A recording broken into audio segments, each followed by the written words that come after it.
If you find yourself dreading bedtime, that heavy feeling that comes up before you have to put your kids to sleep, you are not alone. And it doesn't have to be that way. When we're fully on with our kids during the day, then bedtime can actually be the best part of the day, the part that we're looking forward to, the connection, the one-on-one time, the slower pace. I'm Dorit Shoshani. I'm a certified pediatric sleep consultant who has been facilitating families gain quiet nights and calmer days for over 20 years. And in this video, we're going to talk about the 3 different stages of bedtime challenges so that you can identify where you fit in and understand what you need to do to make things flowing again.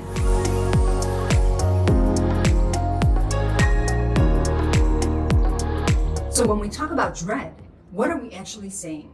If you're dreading bedtime, then that means that you have a lack of predictability and you're feeling that you're not in control.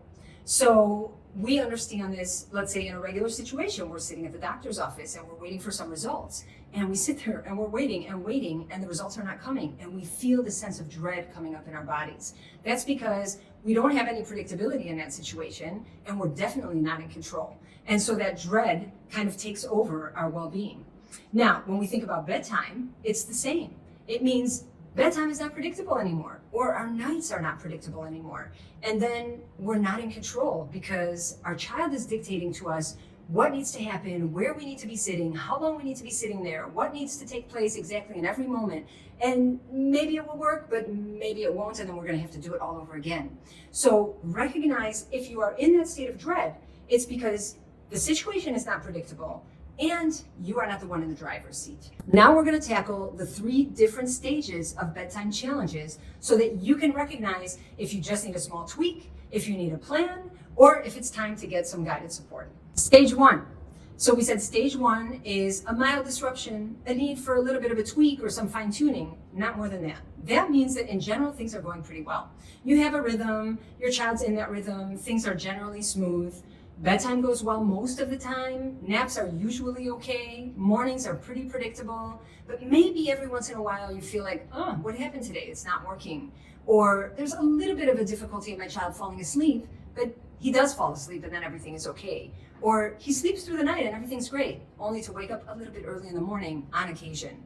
So if you find yourself in this phase 1, the good news is you can do it yourself. You just need minor tweaks. And so when we're talking about minor tweaks, we're looking at wake windows, which are basically the time that your child can be comfortably awake before they need to sleep again. So we're looking at making a small shift because, again, things are going pretty well.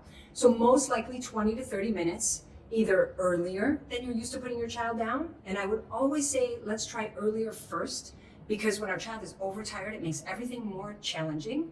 So maybe you want to bump up nap by 20 to 30 minutes for 4 to 5 days. We always want to give it 4 to 5 days to see how the body can internalize the shift, right? Like if we're flying to a different time zone, our body's not going to be in that time zone in one day. We're going to need a few days for the body to adjust. So it's the same at home. If we're going to make a tweak, we're going to allow it enough time to take effect. So allow yourself 4 to 5 days where you're tweaking nap time or you're tweaking bedtime by 20 to 30 minutes, maybe bumping it up earlier, seeing how that plays out. If it works, great.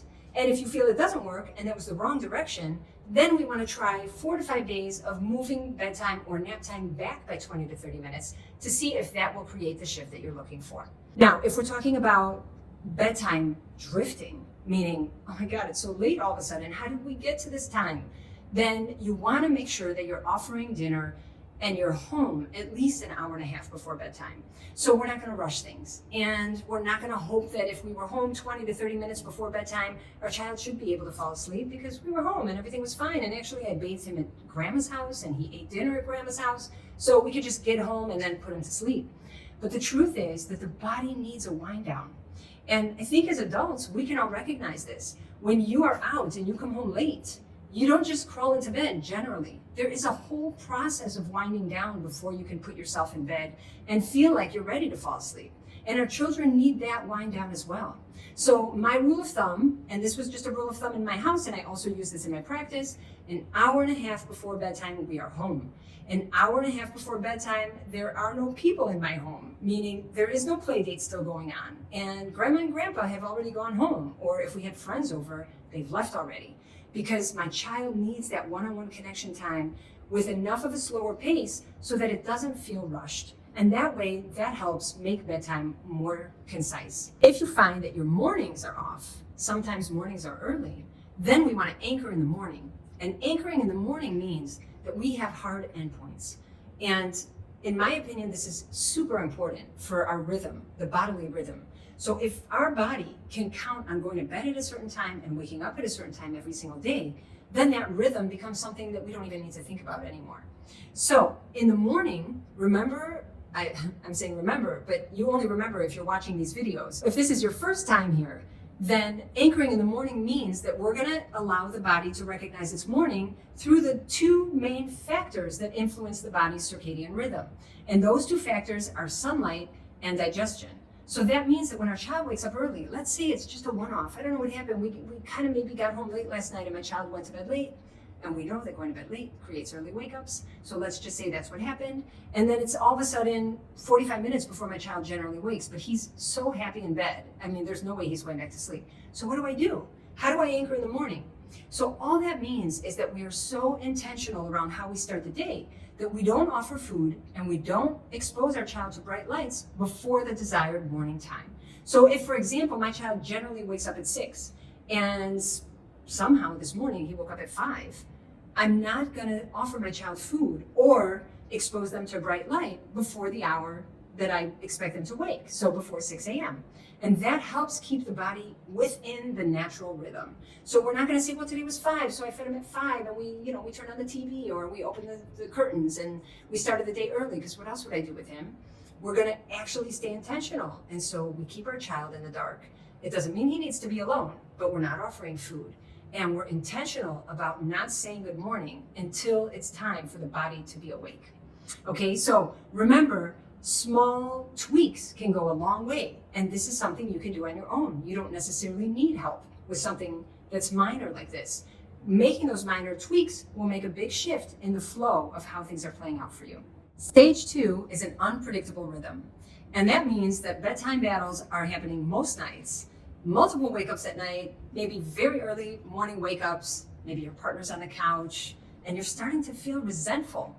All that means is that you need a plan. Stage 2 means I need a plan. That's it. It's not going to be good enough for me to have some small tweaks here and there. That's not going to cut it. I actually need a plan. So what would that plan look like? The first thing we want to put focus on when we're thinking of a plan is how are we preparing for bedtime? So we want to have a nice bedtime wind down, like we talked about, and we also want to have a comforting, connecting bedtime routine. That means that we're putting focus and intention on the one-on-one time. Remember that intention makes all the difference. I can do the same thing, and if there's intention, it comes out one way, and if there's no intention, it comes out completely different.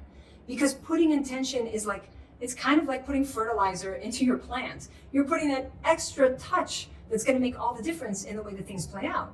So I can have a bedtime routine where, we do bath and then we have stories and we get dressed and then we go to bed. But if I'm putting intention into that, then I show up and I'm actually fueling the relationship before bed. Remember that before and after times of separation, we want to make sure we're making emotional deposits with our children.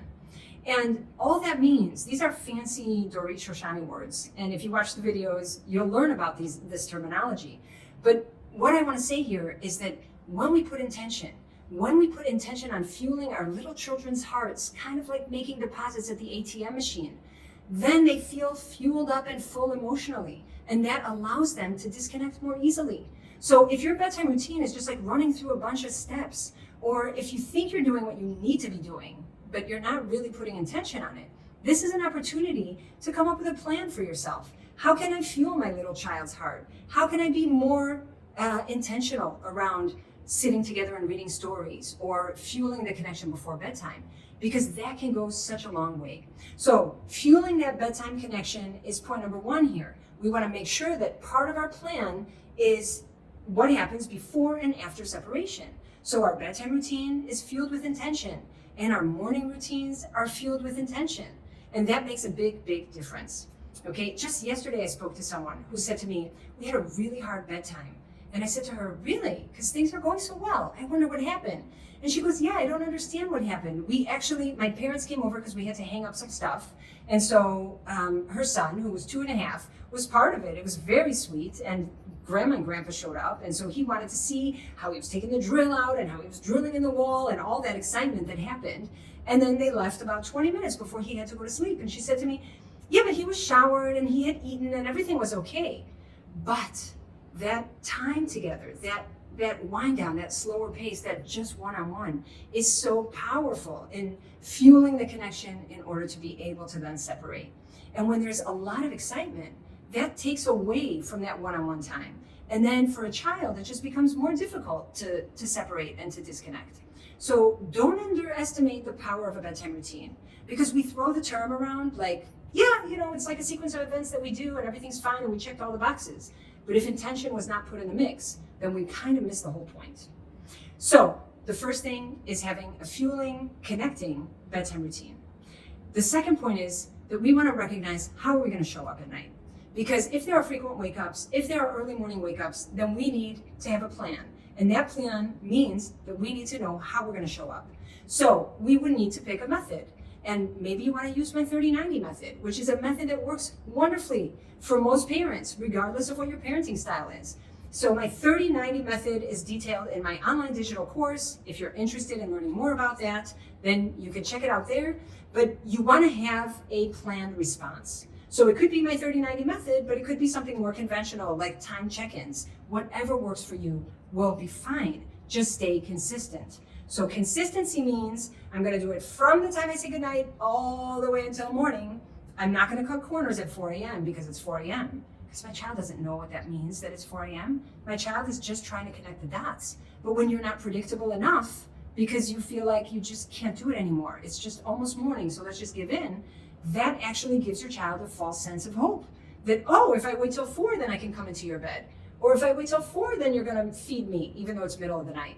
So from bedtime till morning, which means we said bedtime routine, then the bedtime disconnect, then we're consistent throughout the whole night. And then we have a morning routine, which fosters connection again when we meet. That is the way that we want to set up this plan. So to recap, a solid plan practiced over the course of 4 to 5 days creates predictability and calm. If you're in stage 3, you feel completely defeated. You feel like you've tried everything already. Like maybe you're like, yeah, I did that. I tried to have a plan and I've actually done that 3 times and it's never worked. Or you just find yourself completely exhausted that you've given up. You're like at that point where you're not even trying anymore. It's like, whatever, I'm gonna do whatever. I'm just gonna like bring my baby into my bed, even though I feel like it's very, very dangerous because it's not safe. Or maybe I'm expecting and it's like, wait, how am I gonna now have another child to take care of when this child is so demanding? If you're feeling that sense of dread, if you're at that point where you have completely lost it, all that means is that it's time for help. It's not that you're failing, it's that you need help. You need some hand-holding. And that is not shameful, it's actually skillful. So when we think about getting help, that means that we are open-minded, and that we are willing to look outside the box. I can tell you that it's probably mostly about a mindset shift. And that mindset shift means my kids are raising me, because none of our kids were born with a manual. That means they came into my life and I have no idea how to parent. I mean, okay, I have parents, so I saw how they parented me. Maybe I agree with how they parented me. Maybe I think I would do things completely different. It doesn't matter.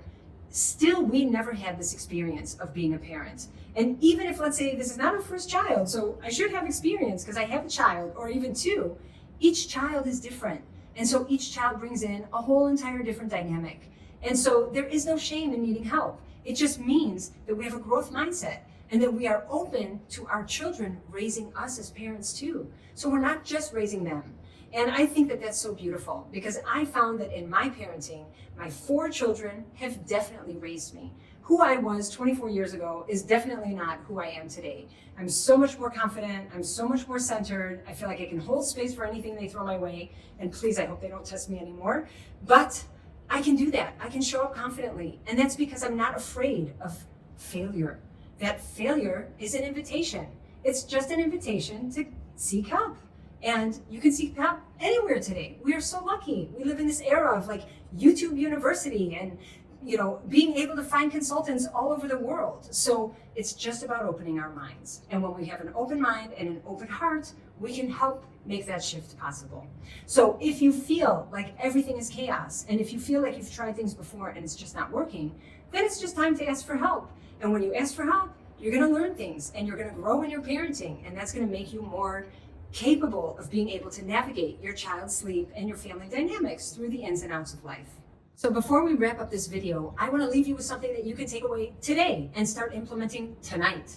So pick one. I'm going to give you three. You're going to pick one and start implementing right away to start creating that shift. Is it going to be your bedtime routine and wind down? Are you going to put more intention in that connection and in the quiet time and the slower pace before you put your child to sleep? Or are you going to pick a consistent night response so that from bedtime till morning, you are showing up in the same way every single time? Or would you like to anchor in the mornings, which means we're not going to start the day, we're not going to have any food or sunlight before the desired wake-up time. So pick one, start implementing, and already start seeing the shift happen before your eyes. So if it's time for you to get some help, I'm super excited to offer you an opportunity to work with me in a way that I have never offered before. I am setting up a 4-day Quiet Night Jumpstart Challenge. That is 4 consecutive days where we will be meeting for an hour at a time to help get your bedtime and nights resolved. Now, if you're interested in working with me one-on-one and getting questions answered, I'm also offering an additional 1-hour live Q&A with me before our learning sessions every single day. So you can bring up your situations, I can coach you through it, we can work together and get the shift going. So the link is in the show notes. I hope to see you on the inside, and thank you for being with me.